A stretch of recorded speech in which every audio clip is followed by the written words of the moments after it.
जो इस प्रोजेक्ट, ये बिल्कुल छोटा सा प्रोजेक्ट है, कोई जगह ज़्यादा यूज़ नहीं होता ये, और सिर्फ कॉन्सेप्ट्स को क्लियर करने के लिए हैं। तो इस प्रोजेक्ट में हमने क्या करा है कि हमारे पास ये इनपुट की वैल्यूज़ हैं, और जब हम इसके अंदर कोई वैल्यू इनपुट करेंगे, सबमिट का बटन दबाएंगे, तो वो वैल्यूज़ जो है यहाँ पे टेबल ऑटोमेटिक टेबल जनरेट भी हो जाएगा, और वो जो वैल्यू हमने वहाँ पे दी होगी वो उसके अंदर आ जाएगी।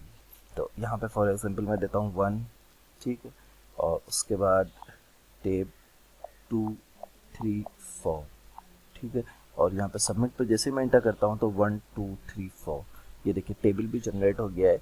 और टेबल जनरेट होने के बाद उसने जो हर कॉलम की वैल्यू जो है वो उसने हमारी इनपुट की वैल्यू से ले ली है, ठीक है। तो अब इसको देखते हैं कि ये पीएचपी में किस तरीके से जनरेट होगा और किस तरीके से बनाया जाएगा।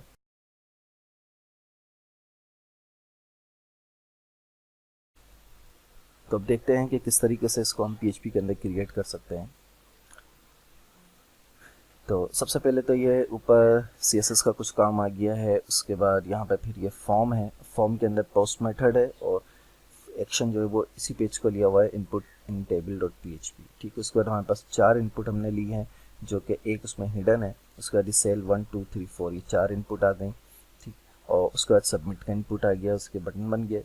यहाँ पे हमने पीएचपी का फंक्शन इस्तेमाल किया, और पीएचपी का हमने एक फंक्शन बनाया है इस पूरे टेबल को जनरेट करने के लिए, वैल्यू को प्रिंट करने के लिए। सबसे पहले हम इफ़ के अंदर ये चेक कर रहे हैं कि हिडन जो है वो पास हुआ है, सेट है या नहीं। अगर वो पास हुआ है तो हम वैल्यू ले रहे हैं सेल 1 2 3 4 की, उसको इन 1 2 3 4 में सेव कर रहे हैं। उसके बाद क्रिएट टेबल 1 2 3 4 जो वेरिएबल हैं उनको यहाँ पे पास करा के ये टेबल क्रिएट टेबल का हमने फंक्शन एग्जीक्यूट करा दिया है, ठीक है। अच्छा, अब ये फंक्शन हमने यहाँ पे जो एग्जीक्यूट किया है, यानी फंक्शन जो फायर किया है, उसको हमने यहाँ पे बनाया है। उस फंक्शन में क्या है कि फंक्शन क्रिएट टेबल $1 2 3 4, 4 आर्गूमेंट्स हमने इसको पास कराए हैं। उसके बाद हम यहाँ पे टेबल जनरेट करा रहे हैं, टेबल इसको विड्थ वगैरह दी इको करा के। उसके बाद यहाँ पे टी डी टेबल डेटा इसके अंदर $1 फिर 2 3 4 जो ये टेबल के आर्गूमेंट्स हैं ये इसके अंदर यहाँ पे आ रहे हैं, प्रिंट हो रहे हैं। उसका टेबल बंद हो गई, ये फंक्शन यहाँ पे क्लोज हो गया। तो अब ये फंक्शन यहाँ पे सिर्फ हमें इस फंक्शन के नया वैल्यूज़ देनी है, ठीक है। और ये फंक्शन हम जितना चाहें उतनी दफ़ा इसको कॉल करा सकते हैं। सिर्फ इस प्रोजेक्ट का मतलब आपके फंक्शंस के जो कॉन्सेप्ट है उसको क्लियर कराना है कि फंक्शन हमने एक दफ़ा बना लिया है।